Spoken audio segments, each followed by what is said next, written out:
Castelo Branco foi político, militar e o primeiro presidente do Brasil depois do golpe militar de março de 1964.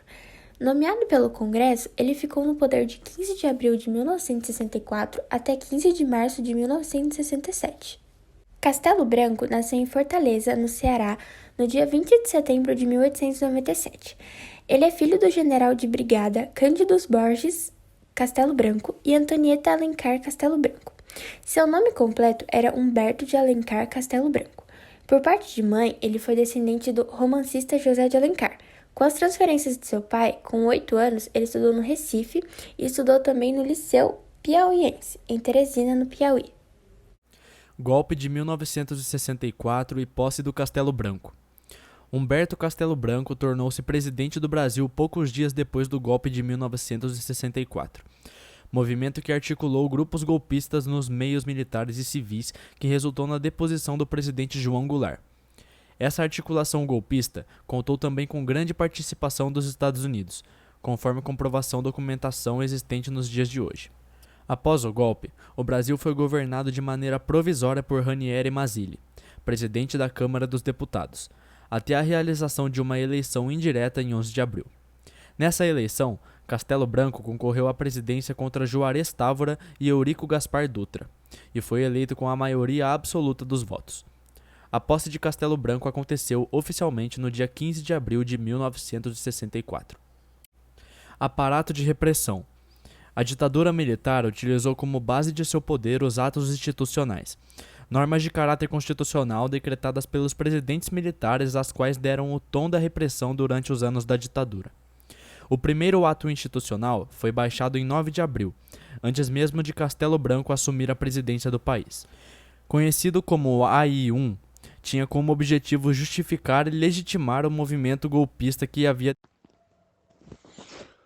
Como consequência direta dos decretos do AI-1, foi realizada uma grande quantidade de expurgos. Políticos foram cassados, juízes e outros servidores públicos foram exonerados, e inúmeros outros civis foram perseguidos. Estádios de futebol e navios da marinha foram improvisados como prisões. O objetivo dessas ações era sanear os meios políticos e administrativos do país, ou seja, expulsar de posições importantes todos aqueles que não compactassem com as ideias do regime.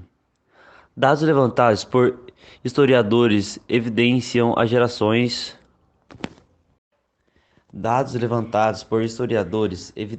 a generalização da repressão.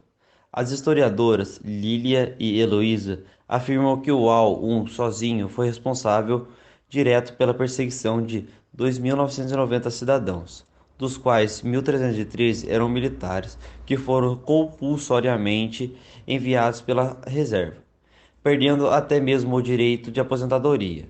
O historiador Boris Faustus traz números parecidos. Afirma que ao menos 1.400 pessoas da burocracia civil e 1.200 das Forças Armadas foram expurgadas.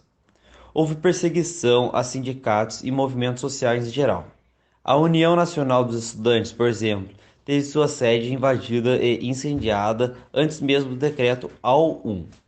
As ligas camponesas também sofreram dura repressão.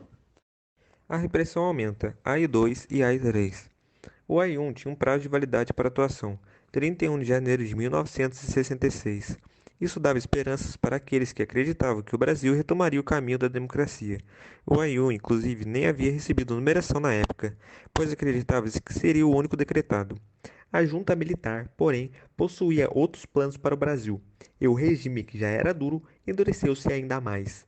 No final de 1965, foi decretado o Ato Institucional número 2, que representou uma resposta do governo Castelo Branco àqueles que exigiam o endurecimento do regime.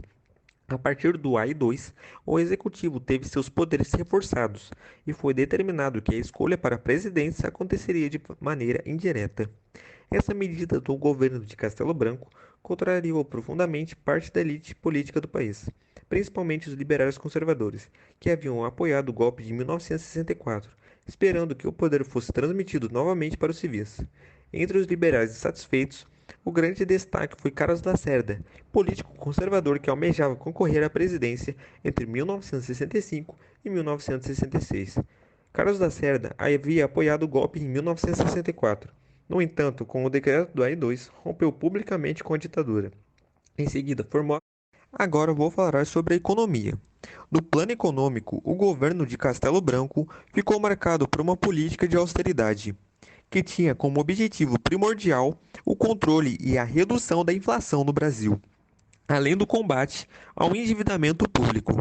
Para alcançar esses propósitos, foi criado o Plano de Ação Econômica do Governo, o PAEG. Esse plano procurava reduzir o endividamento do governo a partir do controle de gastos.